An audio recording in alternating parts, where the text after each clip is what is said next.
na mi khi su ta lâu dinga gen thi he su na zong ki sei kip lâu ding e le cha lung kham na zong ta pun ti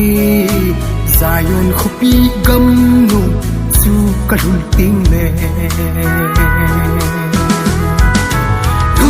na kamu sa nga song nom zo ding Jerusalem tha ti ma chen na ding chu pe si hi ka khul zin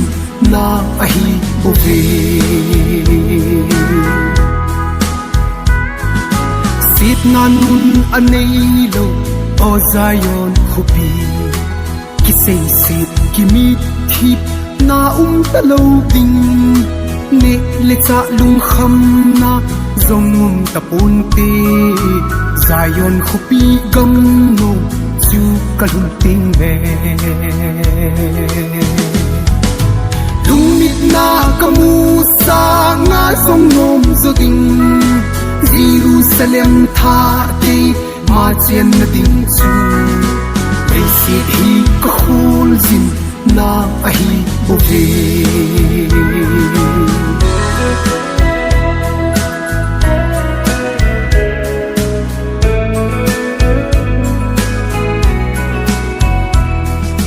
hin tui dung adong o chugam machun hin thing khung apa e lui dung pang ngachun alam pi zong sana a kisim a hi ngai zin kama ve ke o Zion khupi mit na kamu sa nga song nom zo ding Jerusalem tha ti ma chen na ding chu pe si hi ka khul zin na a hi ove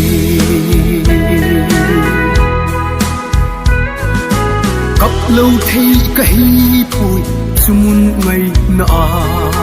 kadam ding a hi ke sumun ka hun te ai pu me ka ka na hi le sit gam hi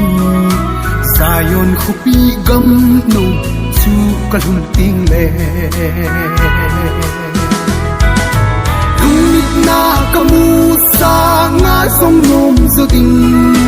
Jerusalem tha ti ma chen na ding chu pe si hi ka khul zin na a hi ove